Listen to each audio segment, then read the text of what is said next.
Hello everyone, greetings dear. कैसे हैं बच्चे आप सब? I hope you all is well. तो आपकी वर्कशीट है शिक्षा निदेशालय राष्ट्रीय राजधानी क्षेत्र दिल्ली की। वर्कशीट नंबर है आपकी 13 और ये है आपकी 8th क्लास की हिंदी की वर्कशीट है। विद्यार्थी को अपना नाम, अपने कक्षा अध्यापक का नाम लिखना है। वर्कशीट रहेगी हमारी ये 1/9/2021 की, यानी कि 1 सितंबर की।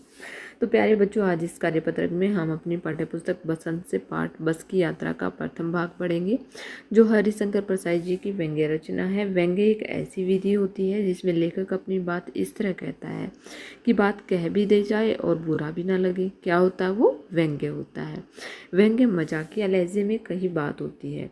इस पाठ में व्यंग्य का प्रयोग सार्वजनिक परिवहन व्यवस्था की स्थिति को उजागर करने के लिए किया गया है। व्यंग्य को यदि एक बार में ही पूरा पढ़ लिया जाए तो यह और मज़ेदार लगता है। आइए पाठ के पहले भाग को पढ़ते हैं। तो देखिए, चलिए पढ़ते हैं बेटा। आज हम पढ़ेंगे बेटा बस की यात्रा। हम 5 मित्रों ने तय किया कि शाम 4 बजे की बस से चलें।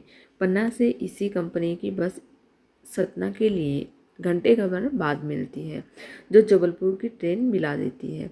सुबह घर पहुंच जाएंगे। हम में से 2 को सुबह काम पर हाजिर होना था, इसलिए वापसी का यही रास्ता अपनाना जरूरी था। लोगों ने सलाह दी कि समझदार आदमी इस शाम वाली बस से सफ़र नहीं करते। क्या रास्ते में डाकू मिलते हैं? नहीं, बस डाकिन है। बस को देखा तो श्रद्धा उमड़ पड़ी। खूब वयोवृद्ध मतलब बूढ़ी हो चुकी थी, सदियों के अनुभव के निशान लिए हुए थी। लोग इसलिए इसे सफ़र नहीं करना चाहते थे कि वृद्धावस्था में इसे कष्ट होगा। यह बस पूजा के योग्य थी, उस पर सवार कैसे हुआ जा सकता था। तो देखिए बेटा, यहाँ पर देखिए बस का चित्र दिखाया गया है। देखकर ही पता चल रहा है कि बस बहुत ही नाजुक हो चुकी है और फिर भी इसको चलाए जाते हैं। तो यहाँ पर दिए गए हैं वर्कशीट के बेस पर कुछ प्रश्न उत्तर। सबसे पहला प्रश्न है हमारा कि लेखक ने बस से यात्रा करने का निर्णय क्यों लिया, पढ़कर बताइए। तो देखिए यहाँ पर हम करते हैं प्रश्न नंबर 1 का उत्तर कि लेखक ने बस से यात्रा करने का यानी कि लेखक को सुबह काम पर लौटना था, इसलिए बस से यात्रा करने का निर्णय लिया। ये हो गया हमारे प्रश्न नंबर 1 का आंसर। प्रश्न नंबर 2 देखते हैं कि लेखक ने यात्रा के संबंध में लेखक को क्या सलाह लोगों ने जो है यात्रा के संबंध में लेखक को क्या सलाह दी और क्यों। तो यात्रा के संबंध में लोगों ने कहा कि समझदार व्यक्ति इस बस से सफ़र नहीं करते, क्योंकि यह बस क्या है? डाकिन है। ठीक है, तो हम इसका उत्तर लिखेंगे। आगे देखिए प्रश्न नंबर 3 है हमारा कि बस को देखकर लेखक ने बस के बारे में व्यंग्य में क्या कहा, अपने शब्दों में लिखिए। तो बस को देखकर लेखक ने कहा कि जो है बस के बारे में कहा कि यह बस बूढ़ी हो चुकी है, सदियों के अनुभव के निशान इस पर लगे हुए हैं और यह बस क्या है बेटा? पूजा के योग्य थी और उस पर सवार कैसे हुआ जा सकता है।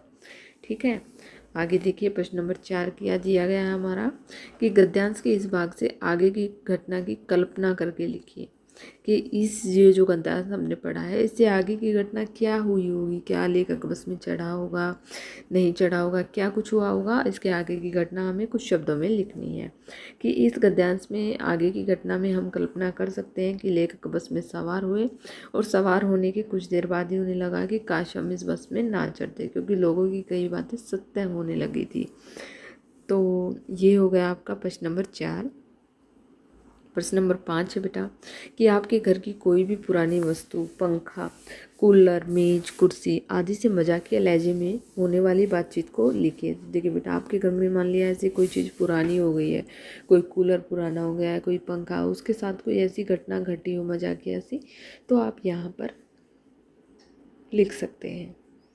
तो यहाँ पर होते हैं बच्चे आपकी worksheet complete. I hope so आपको समझ में आ गई होगी। अगर आपको वीडियो अच्छी लगी तो प्लीज़ लाइक शेयर सब्सक्राइब करना ना भूलें।